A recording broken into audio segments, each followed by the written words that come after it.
Ladies and gentlemen, podcasting from Sydney, Australia. This is the Primodcast. Independent, unfiltered, and uncensored. Beginning in 3, 2, 1. The man himself, George Christensen. Thanks for doing this, man. I appreciate it. Well, thanks very much, Chris. It's great to be on your top podcast, mate. You're topping the pops these days, I hear. Yeah, mate. It's quite unexpected, mate. But you know what? I'm grateful, and you know, it shows that the people are listening and they want to hear alternative views.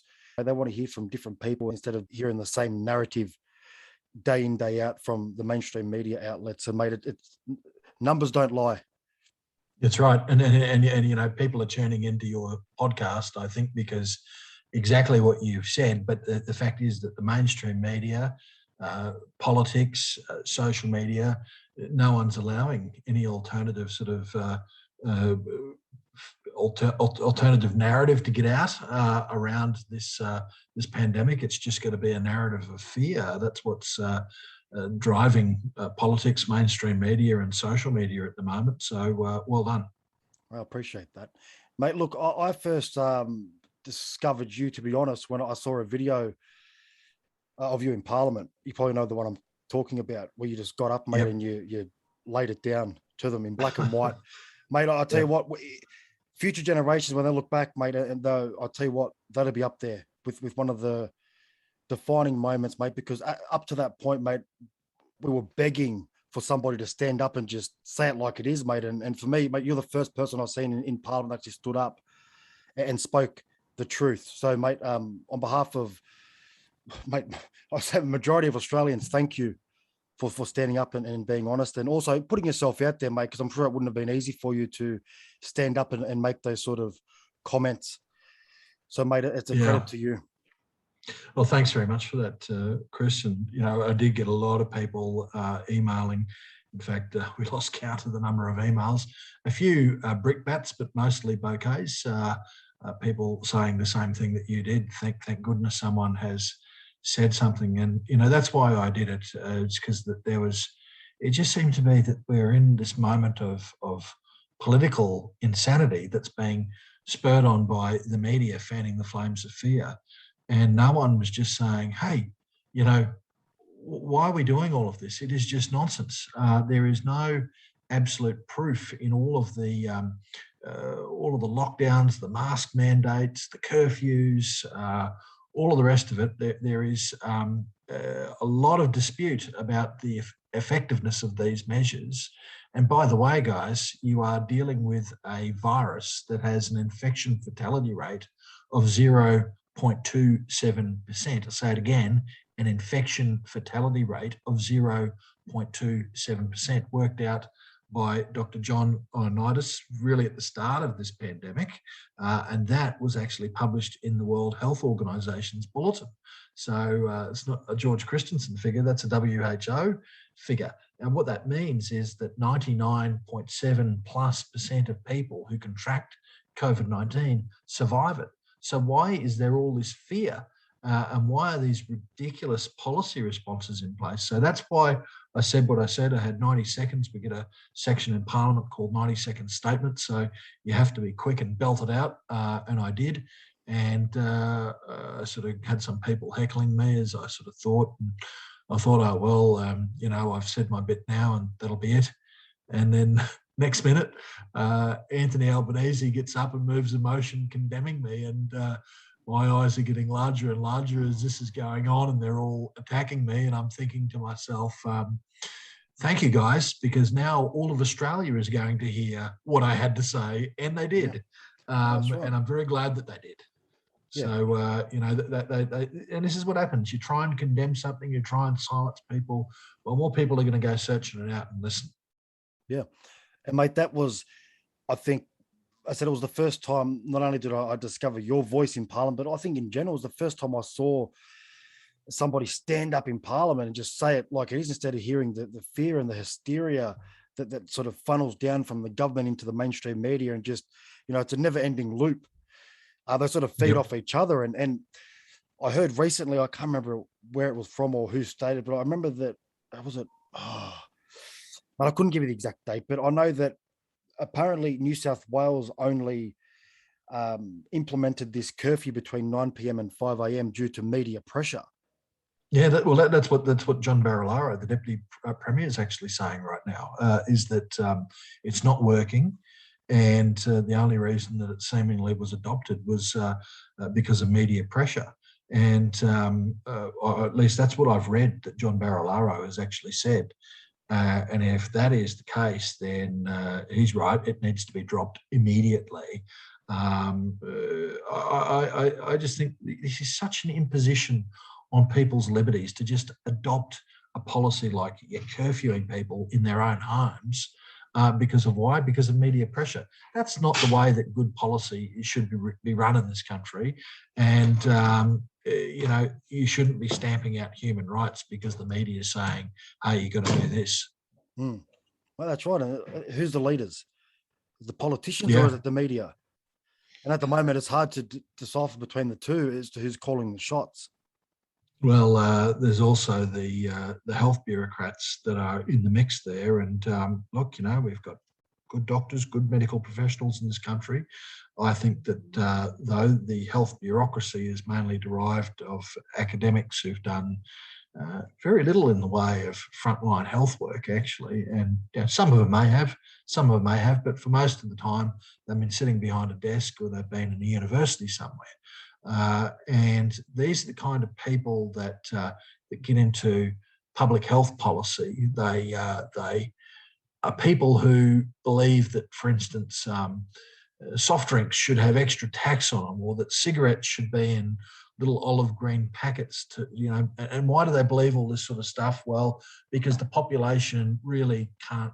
They don't know what's good for them. They need us to tell them what's good for them. And so when you have that sort of mentality that really you've just handed over all the decision making to, well, they're going to say, rightio, the public don't know what's good for them. So we're going to have to take a big brother approach here and tell them to stay indoors, lock them down, accept a zero risk approach. And the result has been what we've seen, the deprivation of human rights, the deprivation of freedoms and liberties in our very own country, a country that we thought was free. In fact, our national anthem says it in it. We are one and free. Well, we're neither at the moment because we've got lockdowns, we've got curfews, or we've got restrictions on where we can go, we've got restrictions on what we have to wear on our face. And as for being one, well, the state border closures certainly show that up to be a lie. Yeah, and I'd go on to add as well that not only that, but at the moment the divide in the community between the people that are vaccinated and people are unvaccinated, they've turned it into almost like mate, we've seen it over the years, mate. You have the Black Lives Matter movement where it was, white versus black. You've seen it with religion. It was everyone versus Islam. We've seen it throughout history. There's always an agenda that's being pushed and that's causing a division in society. And at the moment, that seems to be it. I've never seen this country more divided than I have now over this issue. And I think you're right in something you said earlier. The media, I mean, who's running the show? Well, the media have a lot to answer for with this division, because the more you pick up newspapers or go to mainstream news websites and you hear terms like COVIDiot or polls about should the unvaccinated be kept out of this or kept out of that, and it really is just fanning the fear, and they shouldn't be doing it. And we got into the stage now where Daniel Andrews apparently is indicating in press conferences that the health system is going to be something that unvaccinated people are locked out of. Well, hello, actually the health system is a basic human right in this country. I think that would be absolutely illegal, and I hope for his sake that he's either being verbaled or he's just made a faux pas in what he says, but it wouldn't surprise me that he actually means what he says. And we've had the news reporting that in New South Wales, there's going to be this vaccine discrimination as a fixture from when you immediately reopen there, and even bloody church services. Unvaccinated people are going to be restricted from. Well, I talked to a Catholic priest in Western Sydney the other day, and his response, pardon the pun, was like hell. He said, "I'll turn my church into a colony of lepers, where only the unvaccinated can turn up, and damn the consequences." So, they're going to have to watch this. That they push people too far in this, and there will be civil disobedience. And I actually think there should be. There should be.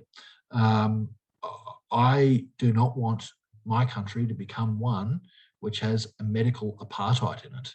And that's where we are swiftly heading, a medical apartheid, where you can't go to a pub, can't go to a restaurant, can't go to a cafe, can't cross a state border, can't get on a domestic flight interstate, can't go on holidays, can't go to visit someone, I can't even go to church or your synagogue or your mosque if you don't have the jab. Well, that is not a free country. That is a divided country. And it is an abuse of human rights. It really is.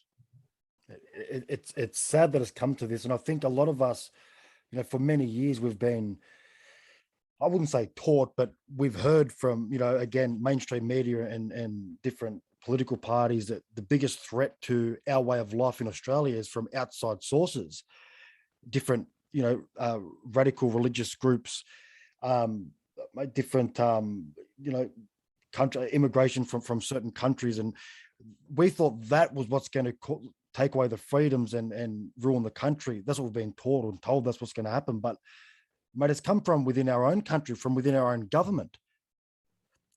Yeah. And it's caught a lot of us by surprise. And what's surprising to me is the fact that they can take all of it away from us. But not only can they take it away, but they can take it away so quickly. Yeah. Yeah. And that's unfortunately a feature of our federation. We don't have a Bill of Rights. And I've been someone who's been a bit skeptical about having a Bill of Rights because of what those rights might limit us from doing. But I think now that I'd much prefer to be an American with the rights that they have for their constitutional rights. Ours are fairly limited. Look, I still would say, you talked about foreign sources of threat, that one thing to remember, that in all of this virus originated out of Wuhan in China, in communist China. And I still think that there is a liability that those people have. They brought this thing here. And they not only exported the virus, Chris, but they also exported the response to the virus. There was an article which a lot of people glossed over, and I'm trying to remind people about it, an article in Tablet magazine in September last year called China's Global Lockdown Propaganda Campaign. And it is very interesting. China was the one that actually came up with the strategy of locking citizens down. Now, the WHO, the World Health Organization, was saying at the start that you shouldn't be doing that. And then China put pressure on them and they buckled and said, okay, this is an acceptable policy response. Italy went and did it. And how did that eventuate? How did the whole world come to see, well, we need to suspend human rights, suspend freedoms, suspend liberties for this lockdown approach? Well, remember the footage that we saw out of Wuhan at the beginning. I mean, people just keeling over in the streets, people in hazmat suits, walking around, spraying down buildings. And you think to yourself, really? Was that the same virus? Like, we don't have that sort of situation in Australia, but that's the world's first exposure to what this virus was going to do. It looked like this was the end of the world. It looked like this was the Black Plague, come to visit us again. And it turned out it was nothing like that whatsoever. So China not only exported the virus, but they exported their authoritarian, dictatorial, anti-human rights, anti-freedom approach to dealing with it. And sadly, Western nations have picked it up. And yes, we can't blame China fully for all of that, because we've got to say that at the end of the day, Western leaders, Australian leaders, basically accepted that policy response to the situation, and they have been cheered on by the media, by the same media as one commentator, Chris Earlman, pointed out, who is part of the media. He pointed out it's the same media that actually rail against refugees and asylum seekers and illegal immigrants being put in detention. Well, they rail against these people being put in detention. At the same time, they're cheering on our very own Australian citizens being put in detention, and they demonise those people who dare protest and speak out against those detention policies. It's absolutely turned everything on its head. Yeah, I think we can all agree. Look, none of us know for sure, but I think we can all agree that the virus, we all know it originated from Wuhan. Initially, well, I think they still are pushing the whole wet market bat contamination agenda. Yeah, but that's nonsense. Yeah. No, that's right. So look, again, this is only my opinion, but from what I've read, what I've seen, and the people I've spoken to, and it's pretty unlikely that's what happened. It seems the most likely scenario is that it's got out from that facility in Wuhan where they test and make viruses and all sorts of shit. It seems like it's escaped from there. And maybe I don't want to know what's inside that place. I could only imagine what's in there. And it's escaped, and that's probably their way of I guess, downplaying their role in it, because you can't hold bats accountable, can you? So that's right. Yeah, you can't hold bats that might have mixed with pangolins and created something. I mean, that's. But it's just. I said it at the time that I found that so unbelievable, and I said that, you've got this Institute of Virology right there, where the number one thing they were dealing with was coronaviruses that come from bats. Can't you put two and two together? I actually said more than that. I said that I have no doubt that virus came from that lab in that place there. The question was whether or not it accidentally leaked or it was deliberately leaked. That's the question. And for that, the media and others said that, he's engaging in conspiracy theories, that it's a bizarre claim. Well, now just about the whole world believes what I said. But we're going to see some information pop out on that from Shari Markson, she's a journalist with the Daily Telegraph, actually, and she's written a book called What Really Happened in Wuhan. And I think what you're going to find is that there's going to be some culprits from the USA and Australia involved in all of this as well. The kind of research they were able to do in that in that lab near the wet market, the wet market that got blamed, but the research they were doing in that lab really was research that wasn't allowed or wasn't seen as ethical in either Australia or the US. Gain of function research, they call it. And so we have our institutions, our universities, our scientific institutions, and the American scientific institutions and universities that were all well and truly tied up with the research that was going on in that place.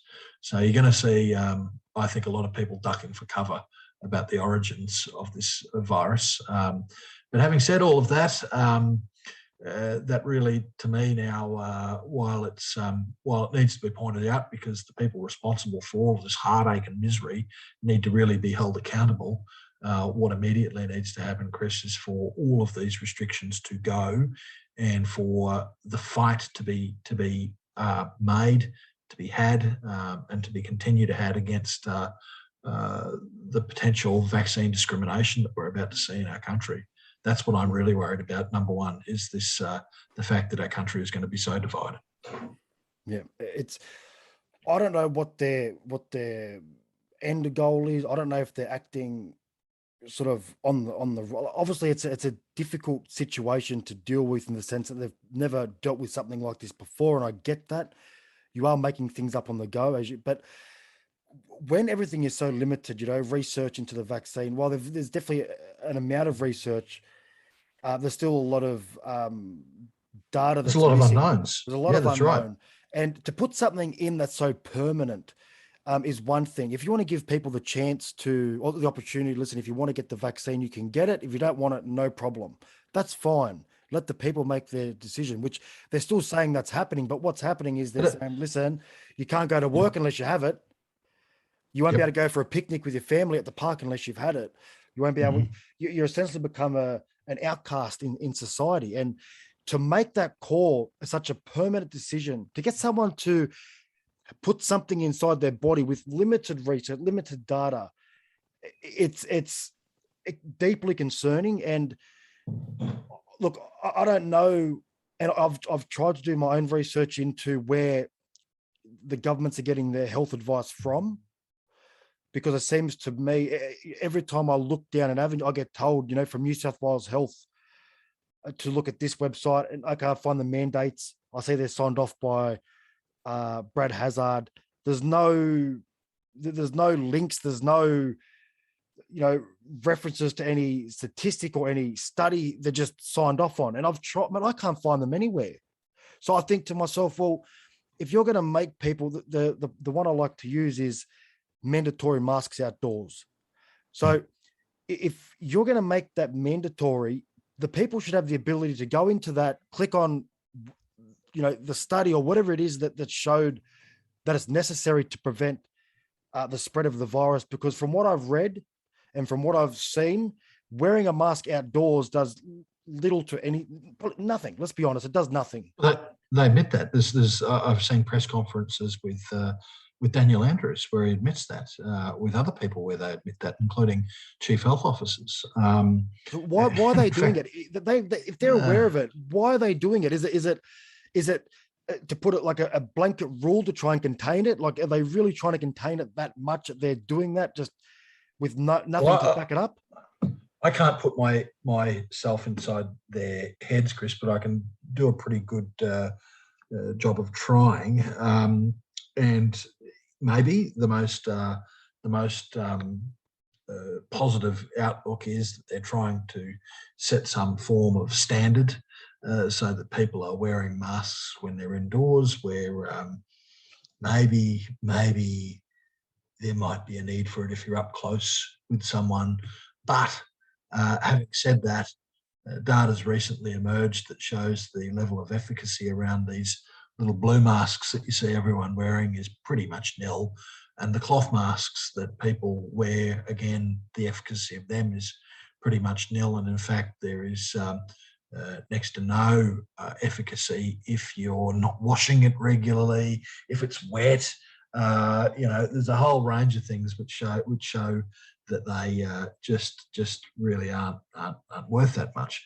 But I got to say that there was a paper that was written some time ago, and I'm just struggling to recall who wrote that, but it was a big paper on masks and COVID-19, and it was done by some major authority, and they actually said in there, while they were talking about the laboratory testings that they'd done, which had found some levels of efficacy, there was a section that was put in this report which basically said it's a symbol, and it's a symbol of compliance with health measures. And I do wonder whether or not this is what it's become tied up with, that it's not about wearing a mask for any benefits of the mask in itself. It's wearing a mask because it shows that you're a good citizen, that you're going to comply.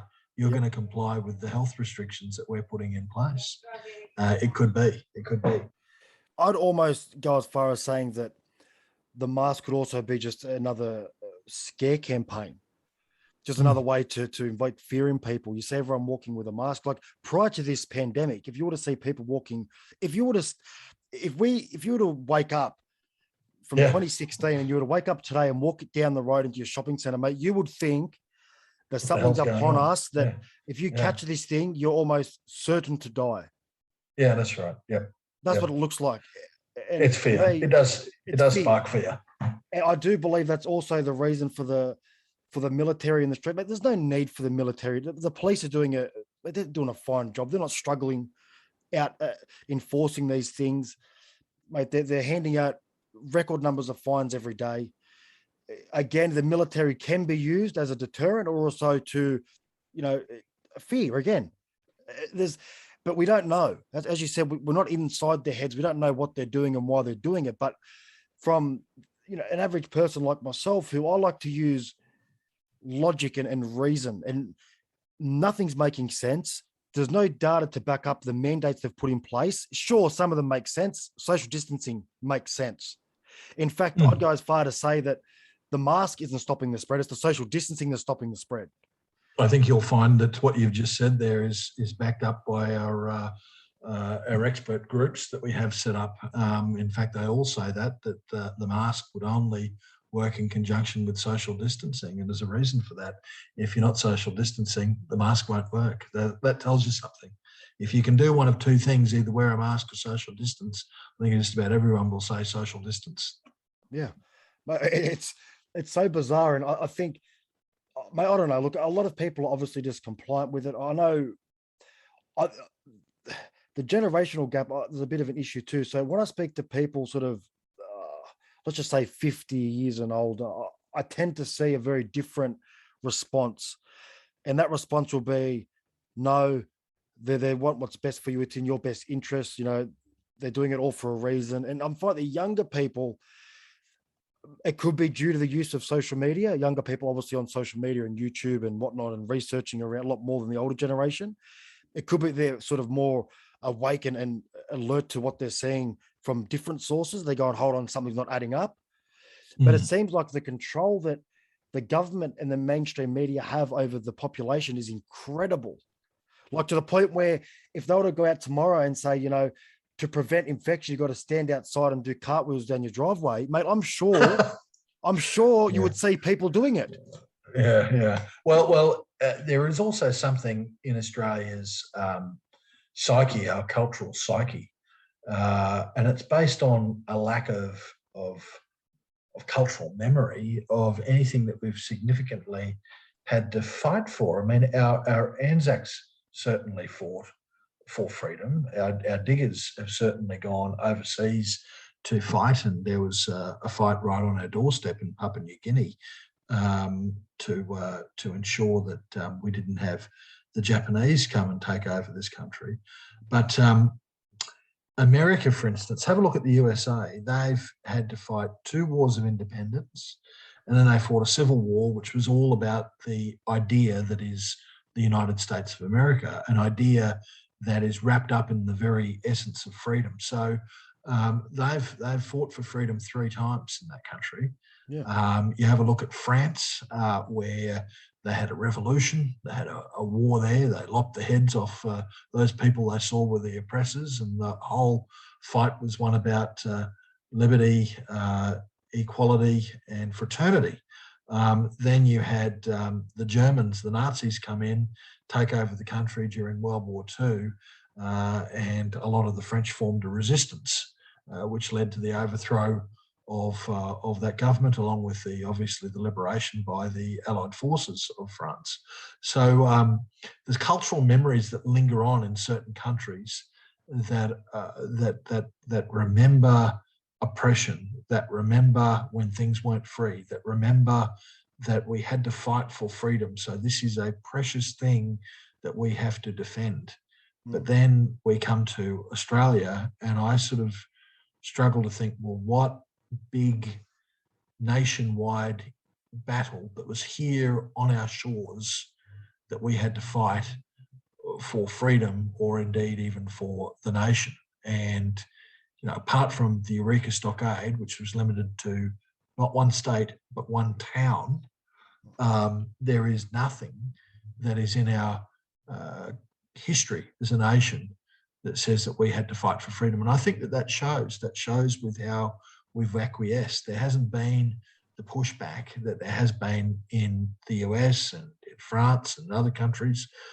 There's been some, you're right. I mean, there's people that have taken to the streets, obviously, in Sydney and Melbourne, but then they get roasted by the press and the politicians and, the bureaucrats to say, oh, these dreadful people, they're super spreaders, they're these morons or buffheads or whatever Hazard wants to call them today. I mean, and they get an element, probably, sadly, a majority of the public sort of applauding that type of language to people that are out there fighting for their rights, fighting for the restoration of freedom. And I just think that there's something lacking in Australia's cultural memory that's very, very sad. And it shows why we are like we are right now. I don't know how to turn that around, Chris. I really don't know how to turn it around other than to point it out. Because someone said to me a while back, and I'm gonna repeat it. It's a bit crass, but it's pretty spot on. The view has always been that Aussies are rebels, we're renegades, we're the Ned Kellys, if our back's against the wall, well, you watch, we're going to come out swinging. Well, when our back's been against the wall with the removal of freedoms because of a virus with a 0.27% infection fatality rate, when our back's been against the wall, we haven't come out swinging. We've turned around and we've bent over and we've said, let us have it. Let us have it. It's very sad. It's very sad to see that response from people who I thought would have stood up for freedom. Yeah, I think that's a great point you made. Really, it is. I've never thought about it that way, and I don't think anyone's ever mentioned it to me or put it that way to me before, mate. So it's a very good point. But you know what I do see? I see different parts of Sydney get treated differently. Now, Southwest Sydney and Western Sydney. There's a word for that, Chris. Yes, mate. I know. We all know that word. That's, mate. That it's happening, right? And they can deny it all they want, but it's happening now. What you find in these parts of Sydney and out towards my way, I'm out in Campbelltown, Southwest Sydney, and Liverpool. You've got Bankstown area. A very diverse population, and a lot of those people from those areas I just mentioned have been through wars, and if they haven't, their parents or grandparents have been through wars and difficult times, and they're the ones that are saying, well, hold on a second, they saw it coming before I think anyone else did. They stood back and said, hey, what the fuck's going on? This isn't good. What's going to happen? And they were the ones that stood up, and they were being quite vocal about it from the beginning, and they were getting called nuts and conspiracy theorists. And as you said just before, it's the fact that they've been through something similar, and mate, it gets passed down from generation to generation, and they're aware of it, and what they can see it happening here, and mate, they're concerned. Yep. So they're people that don't just have the cultural memory. Some of them have the direct living memory of living under oppression, totalitarianism, authoritarianism, and when they see it, when they hear it, when they smell it, they know it. And there's people obviously from the Middle East that have become aware of that, but there's people that I know and I've heard from who've come from communist countries in Europe, and they have said the same thing. This is very, very scary. This is the kind of stuff that we escaped, our family escaped from. So I again, they've got the either direct memory or the cultural memory of what it's like to live in a society like this, and how that freedoms are always given away or taken bit by bit under the guise of security or safety. There's never been a time, probably in modern history, there may have been a time before where freedom was taken, for reasons other than this, but mostly there's always a reason that's to do with safety or security that's used to whittle away freedoms. And what's going to linger? What's going to linger on as a result of all of this? Well, hopefully, I said in Parliament in that speech that you talked about earlier that we need to live with the virus, not in constant fear of it. And I said that as a push to let's get rid of these lockdowns and restrictions. I got condemned in Parliament for it from both sides. And then 2 weeks later, the Prime Minister's up at the podium and says to the press, we need to live with the virus, not in fear of it. So that's great. They say imitation is the best form of flattery. So thanks very much, ScoMo. So now we're moving to a situation where the Prime Minister is pushing for an end to the restrictions. But do I imagine that we're going to see all restrictions completely gone, or are they going to latch onto something? Well, we've already got chief health officers in various states saying that the QR code sign-ins should remain a permanent feature. And, given that we've all been conditioned to plugging in our passwords and then, putting the phone up to the code, it might be something that people accept. But there's a danger in that. And the danger is that state police services have actually used that data to go on the hunt for criminals. So what else is going to be misused? It was supposed to only ever be used to trace where people are. That is going to be, if left on our national landscape, that rule, that law, will be something that will be used week after week after week to invade people's privacy. And nothing should remain, not even that. The lockdowns need to go. The curfews need to go. The mask mandates need to go. The QR code sign-ins need to go. The state border closures need to go. It all needs to go because it is stuff that is anathema to a free, liberal Western democracy. And that's what we are. If that stuff stays, then we can't say that we are a free, liberal Western democracy. And the other thing that cannot be entertained is this view that some people in our society, because they have determined, for whatever reason, that they don't want to be part of this medical procedure, that they should not be discriminated against because of that. You said it before, the national plan was that vaccinations were not to be mandatory. And what we've had ever since that statement was made by the Prime Minister is either state governments or private corporations undermining that statement. The statement was that the vaccines would not be compulsory. And the Prime Minister is still stating that to this day. And yet we've had premiers and ministers at the state level say that, well, you won't be able to go into a pub, you won't be able to go to a club, a cafe, a church, a sporting ground. You won't be, we even had an education minister up here in Queensland say that she'd have to think long and hard about whether they send unvaccinated kids to school. What sort of society are we going to have as a result? It all needs to go. Doesn't affect it kids. all needs to go. That's one thing that does get under my skin. And look, I don't tell anybody else what they should do, mate. I don't know your vaccination status, and you know what? I don't care. It's not my business. It's your business. It's nothing to do with anybody else but yourself and your doctor, maybe. But that's it. Now, but I will speak up when it comes to the children. Yeah. And mate, when I'm saying they want to start vaccinating 12-year-old children, they have also discussed the possibility of even younger when it's all approved. But mate, this virus is not bothering children. And you made a point off camera that was in the Australian, mate. Have you got that in front of you now to read that out? I do. It's news just in from the Australian. The headline is, "Kids catch COVID, but most don't get sick. Report data from New South Wales second wave reveals impact of Delta virus on children, with 98% asymptomatic or showing only mild symptoms."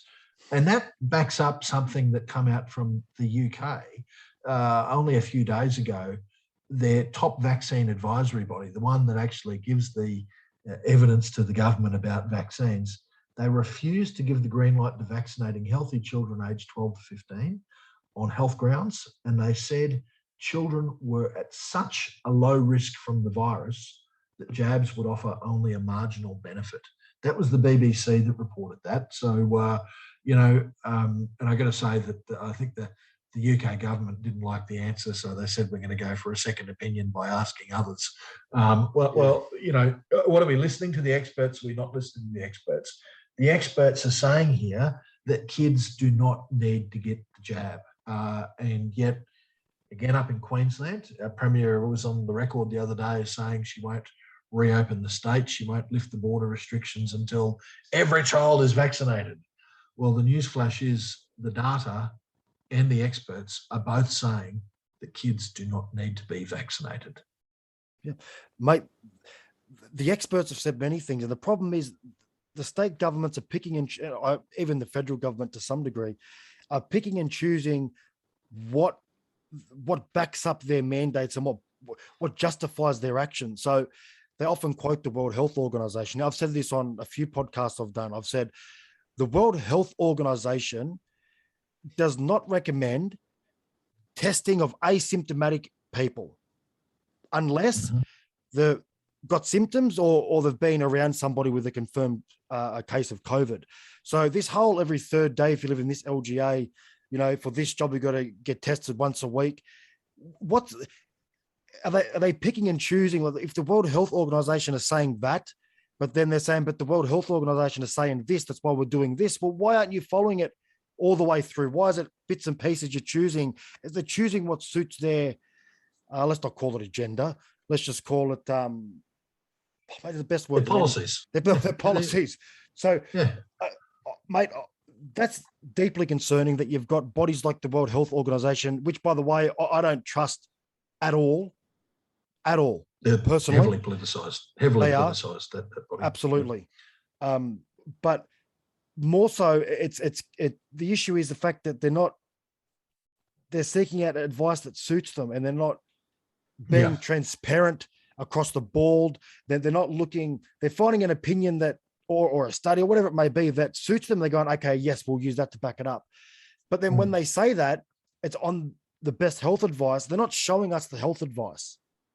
I don't know if you know. I don't know if you know, but where do they get their health advice from? Where's it come from? Well, look, ultimately it comes from the group, the advisory group. I'd have to go and search for the exact name, but there's an advisory group that the federal government's taking its information from. Is that an Australian advisory group? It is, but the question is, where are they getting their information from? So they're getting their information from a variety of different peer-reviewed sources that are published in various different papers. Some of those I think are questionable, actually. I won't go into that too much, but some of the sources where they get it from are quite questionable. But this just shows that you can, in the context of this pandemic, there's a myriad of experts. There is not one thing called the science, and that's it. We follow the science. There is no such thing as the science. There are a variety of different disciplines in science, and within each discipline, when a problem emerges, there's a variety of different responses that could be deployed. And so everyone can go and pick and choose their particular expert at this point in time, who will tell them, you know, whatever it is that's in line with their beliefs or their plan forward. And why I said before that the WHO is politicised, I mean, well, it's had more positions than the Kama Sutra on pandemic policy responses. I mean, one moment, you know, you shouldn't be wearing masks. The next minute you should. One moment lockdowns are not applicable. Next minute they are. You know, all of these different sort of confusing takes on what governments are to do. And all you're going to say at the end of the day, that just boils down to politics. They're just responding to whatever certain countries want to be the response at that particular time. But you know, health advice is but one factor in any response. Look, if we just said we're going to act on the basis of public health and public health alone, we would ban tobacco, we would ban you know, added sugar in all products, ban soft drinks, ban alcohol. We'd probably ban driving where driving was unnecessary, given that's one of the biggest killers of individuals these days. There are so many things that we would ban, but we don't do that. Why don't we do that?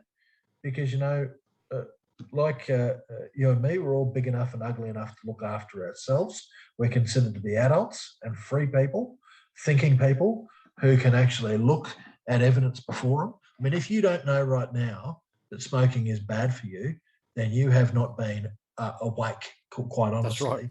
If you make a choice to smoke, you do so knowing the risk, and that's up to you. Now, you get these people, and I've seen it with smoking, but I've also seen it with the virus. People saying, "Oh, well, they shouldn't use our health system if they get sick then." You know, I'm afraid that every single person in this country is a taxpayer who actually pays for that bloody health system. So I'm afraid that doesn't wash. That really does not wash. unvaccinated people will pay for the health system.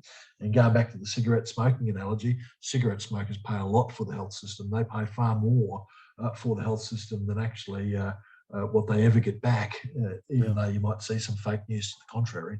So this is why that we should never, ever have a public policy response that is just focused on one thing, and that's health, or in this case, actually not health.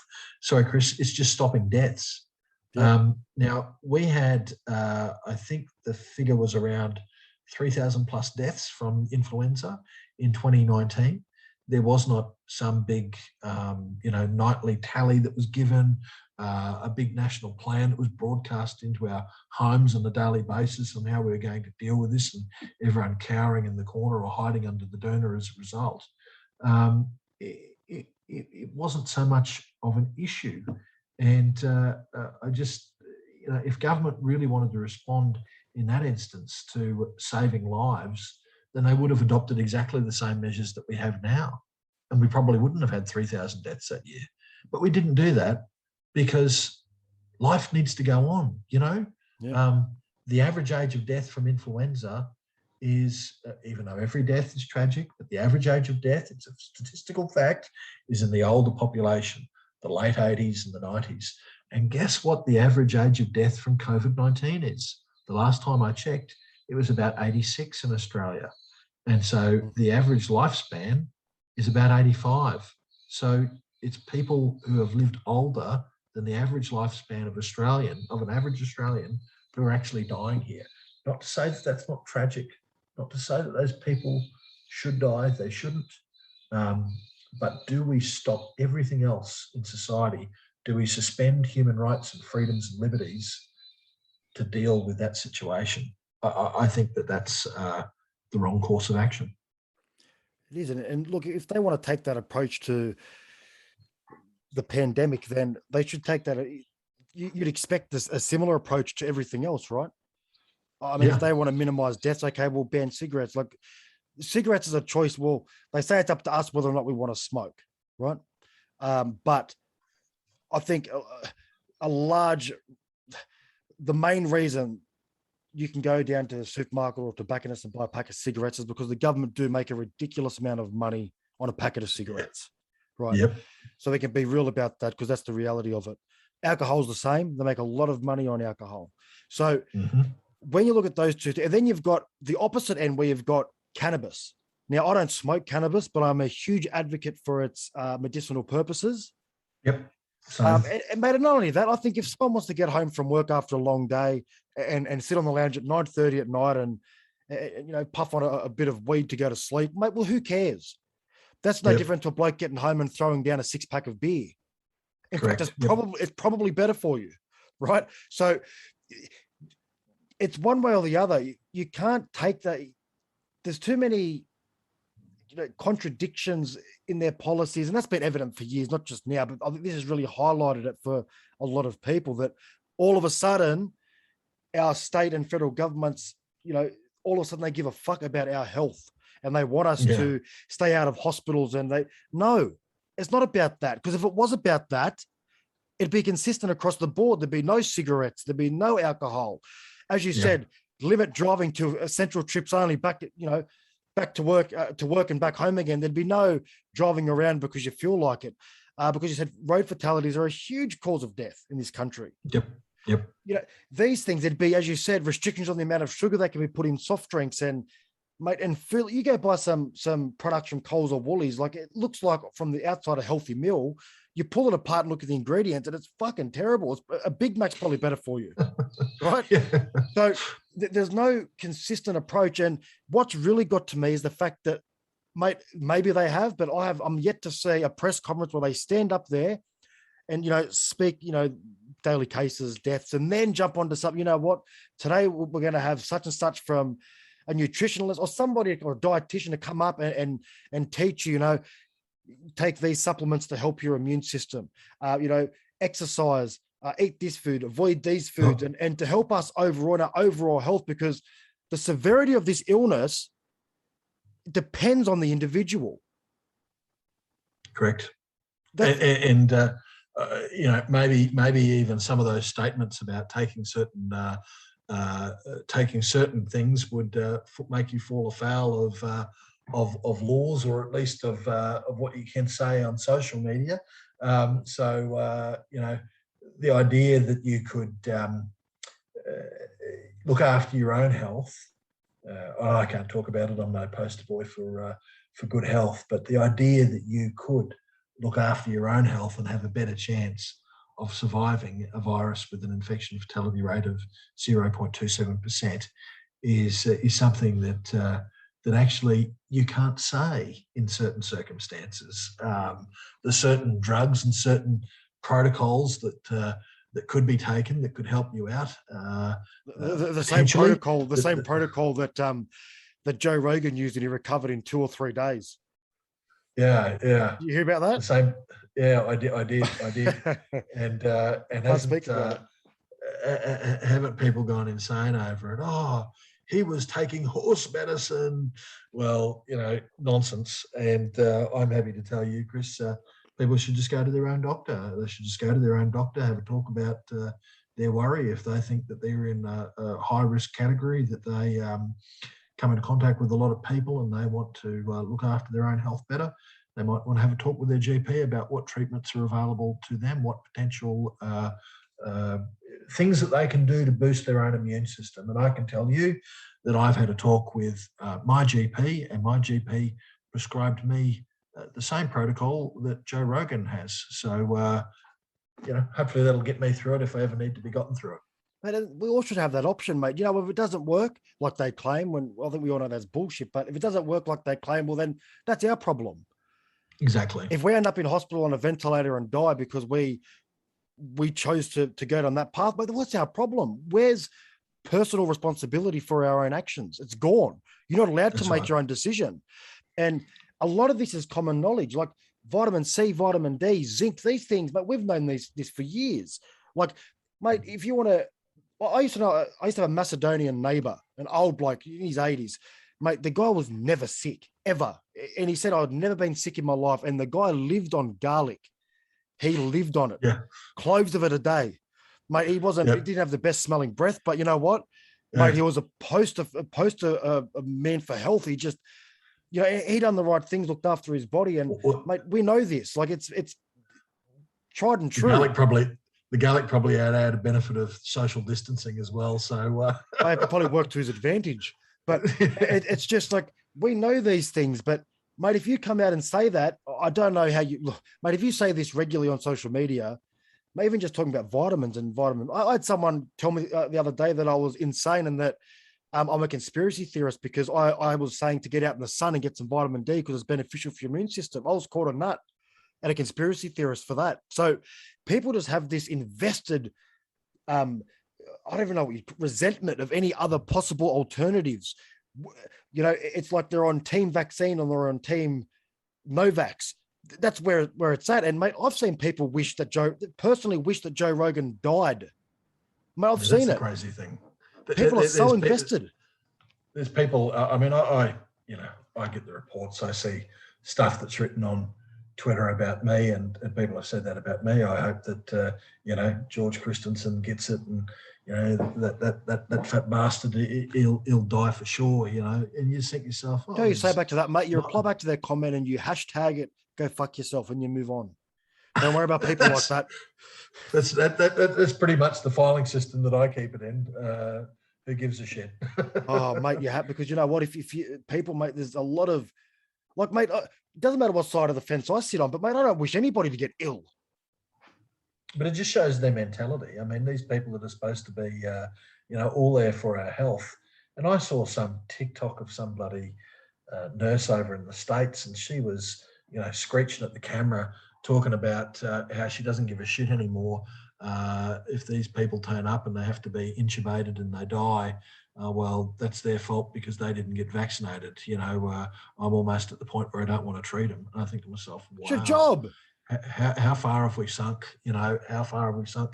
And it all comes back to the one thing that I said earlier: fear. These people are afraid. These people, when you have fear that's pulsating through any society, there always has to be the people who are responsible. And instead of pointing the finger at, for instance, Communist China, who unleashed the virus onto the world, or Communist China, who exported the stupid lockdown policies to the rest of the world, or instead of pointing the finger at political leaders for implementing these policies which have restricted our freedoms, the finger's being pointed at the unvaccinated. And the data certainly shows that the finger shouldn't be pointed at them, because why? I mean, the protests outside have not been proven to have spread the virus. So they weren't super spreaders, even though they were accused of being such. And the data is now also showing that the Delta variant really, it doesn't discriminate, mate. It doesn't care whether you are vaccinated or unvaccinated in terms of transmission. It's going to go where it wants to go. And now there's another variant of this virus that apparently has popped up in Colombia, Mu. And Mu's an anti-vaxxer, mate. Mu is an anti-vaxxer. Yeah. Mu is not caring at all about the vaccine for anything, whether it's the effect on you or whether it's transmission. So we're seeing data pop up already, again, just going back to Delta, out of places like Iceland and Israel and even England, which would show that there are a lot of people, probably almost in complete conjunction with the population and the percentage of the population that's vaccinated or unvaccinated. But in terms of the hospitalizations, the cases, and the deaths, they all seem to be flowing at a pretty steady rate that's pretty resembling of the breakdown in terms of the population who's vaccinated or unvaccinated. So that tells you something, and it tells you that the idea of domestic vaccine passports, the idea of ongoing vaccine discrimination, it is nonsense.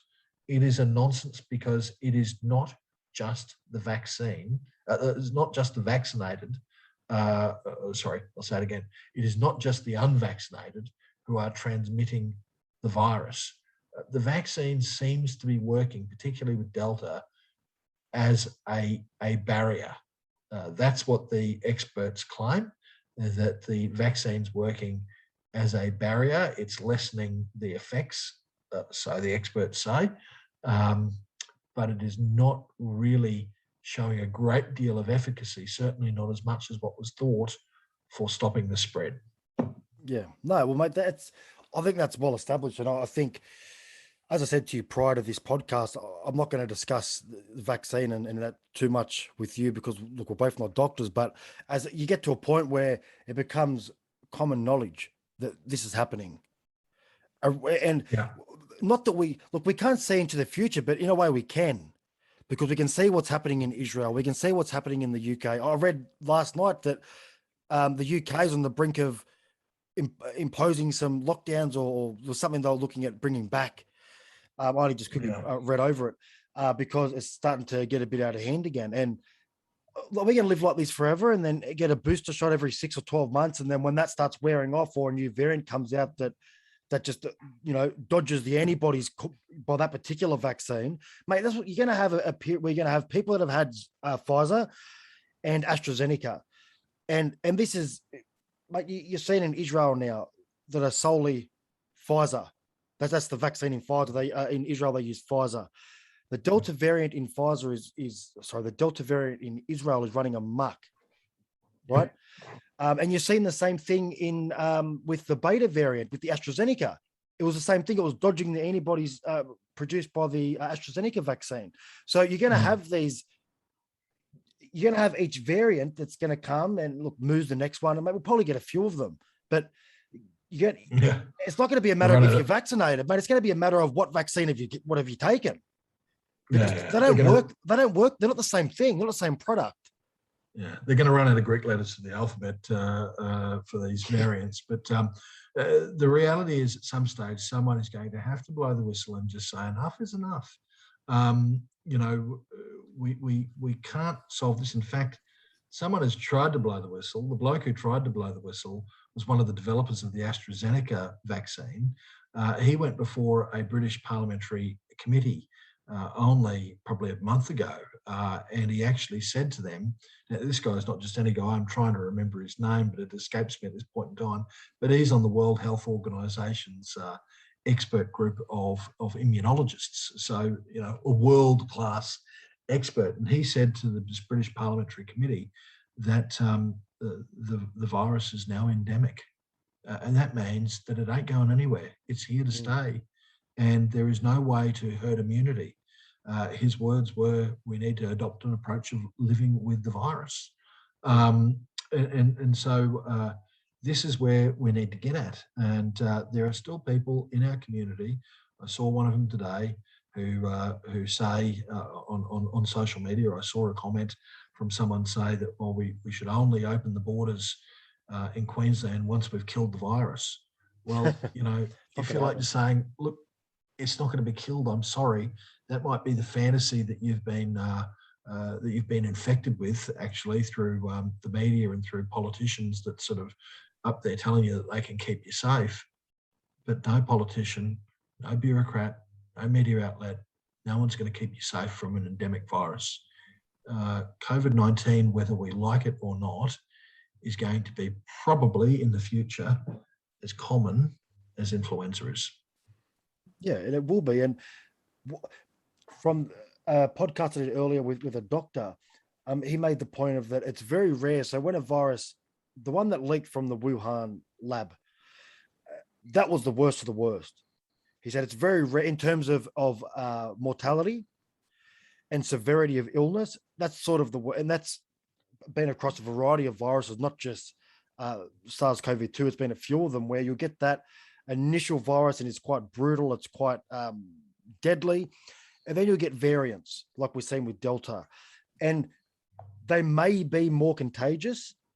And that may happen, which I think we can all say that Delta is more contagious than the original Wuhan strain, but it's certainly not more deadly. That's and right. There's proof in the numbers of that. That's not me making that up. You can see that, go anywhere and you can find that information. And so what he's expecting, and look, it's his prediction, but he's the wizard, not me. He knows this, what he does for a living. He said that we're going to see it as a new variant, you know, next year be a little bit less deadly again, and maybe a little bit less contagious. And that's going to be the trend. He said it's very rare you'll see a virus mutate into something more deadly than its original form. Very rare. So that was his opinion. And look, it's just an opinion from his own research and analysis, but it's an opinion. So I'd like to obviously speak to someone who's got a different view on that, but mate, that's just what he told me. And I think it's quite interesting.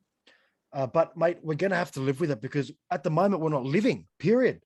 Like we're locked away. Mate, that's not by my choice. And I'm not being cocky or arrogant or dismissive of the fact that there's a virus out there, mate. But personally, I'm not concerned about getting it. I'm not. I don't want to get it. I prefer not to get it. But at the end of the day, I have family that are, you know, older and vulnerable people. That's the reason I don't want to get it. But me personally, mate, I look at this no differently to I look at a flu. Yeah. And I'm being honest. That's not coming from a place of ego. Or I'm being brutally honest with you. Yeah. And if you had the flu, I guess you wouldn't go and visit your elderly relatives like me. No. If I had the flu, I wouldn't go and visit my 66-year-old dad. No. It'd just be stupid to. So we can sort of use our common sense with this. But again, you know, we've got state health bureaucrats that the politicians are basically ceding control to, who are making the calls, and they're basically operating from a zero risk principle, and also from a point of view where you and me and everyone else out there, well, we can't look after ourselves. So big government's got to know best. No, that's right. Now, what's the federal government? So the federal, I've seen Scott Morrison's changed his tune a little bit. Also, Josh Frydenberg, the treasurer, has changed his tune a bit in terms of living with the virus. Like the state governments implementing these vaccine passports and all these other things. I'm sure ScoMo can come down and say, hey, listen, stop this shit. Like, don't do it. Hasn't he got the authority to make that decision if he's unhappy with their choice? He does to a degree.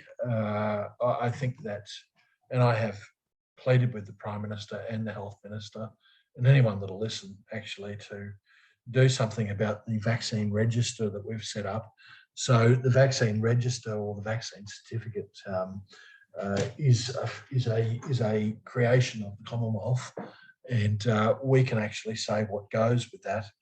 And quite frankly, there was a vote the other week in Parliament. It was only Craig Kelly and I on one side, and everyone else who was there on the other, voting against it. And that was all about a private member's bill called the No COVID Vaccine Passport Bill that Craig Kelly wanted debated and voted on. It didn't get debated and voted on, so it just will languish. But I'm trying to plead with him to actually build in protections, and his bill would have done it. Craig Kelly's bill would have done it. The protections would be that no one can demand to see that certificate. No one can actually discriminate against you for not seeing that certificate. I think that's something that we could do, but it's not being done. And the view, I think that the Prime Minister's been quite open in his view that he believes that businesses should have the right to tell customers whether they should or shouldn't enter their premises or utilise their services if they do or don't have the vaccine. Only if they do have the vaccine. Yeah, that's right. There's no one out there suggesting, and I think that it would probably be against the law if you had a business that popped up and said, we're not going to see any vaccinated people. That'll be very interesting. That would be very interesting to see. Not that I would encourage it, but it would be very interesting to see what the law does to that particular business owner. But it's wrong, mate. And they all know that down in Canberra. They all know that I think that this is wrong. But I shouldn't just say that I think it's wrong. It is wrong.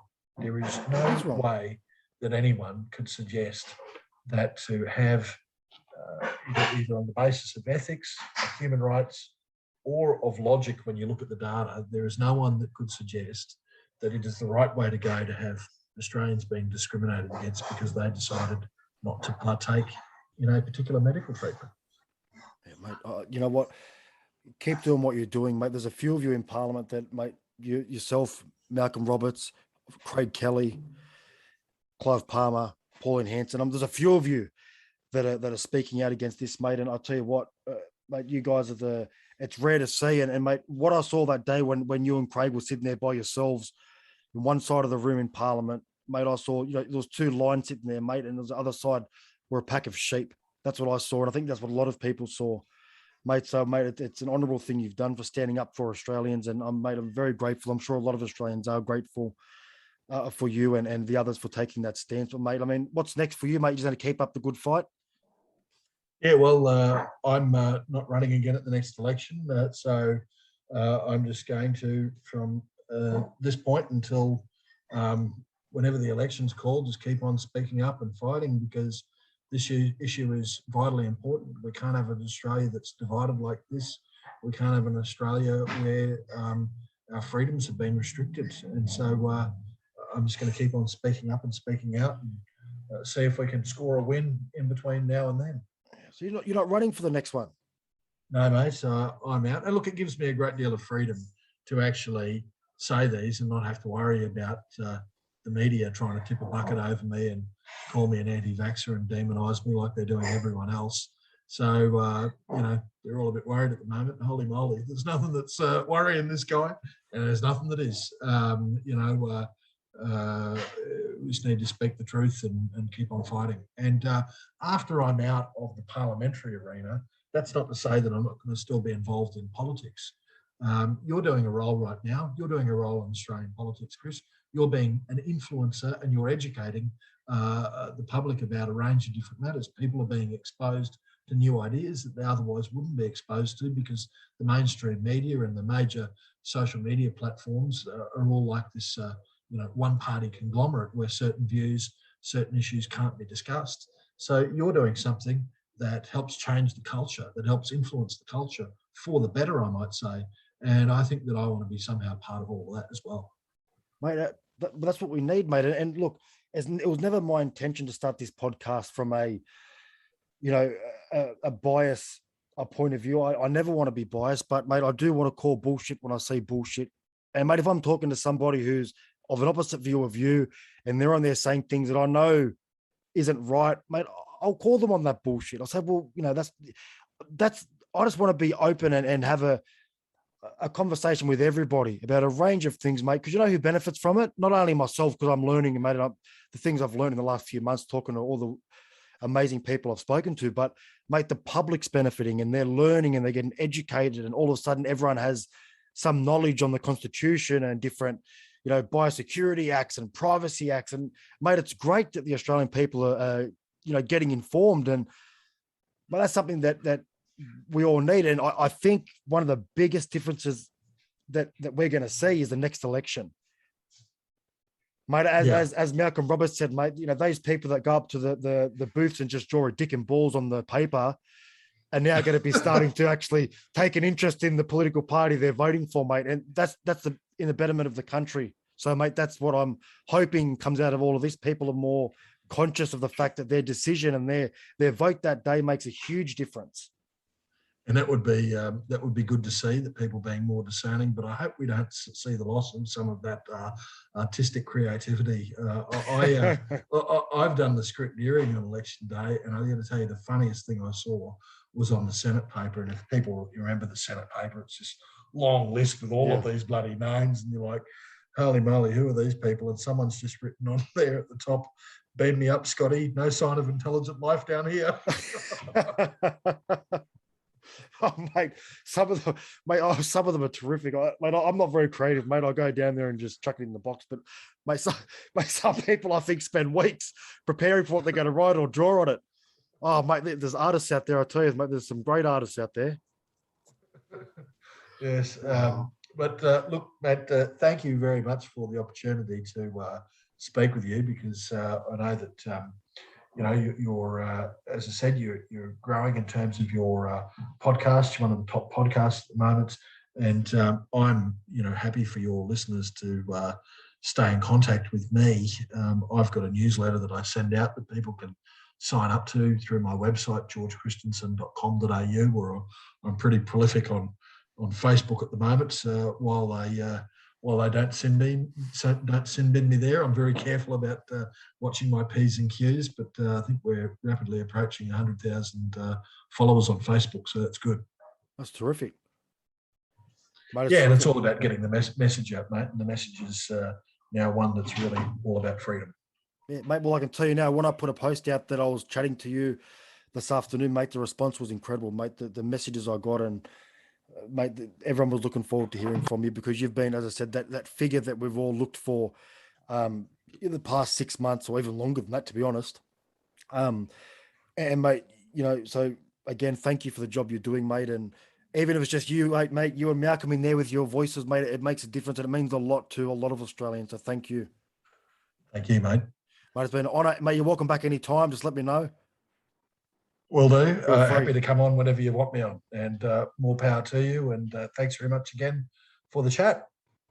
Legend. Thank you, mate. And I look forward to my Make Australia Free Again hat. I've seen that. Mate, I've seen that. I'll tell you what, mate, you don't blame me, blame Australia Post. I don't know what they're doing at the moment. No. It's brutal. I got to tell you, I'm in quarantine, so I can't go and collect it if I tried. So it's probably sitting there in my mailbox. But I'll wear it. I'll wear it on the next podcast chat I'll do with you. Oh, mate, that'd be terrific. Awesome. You're a good man. Thanks very much, George. I appreciate it, mate. Thanks, mate. See ya. Mate.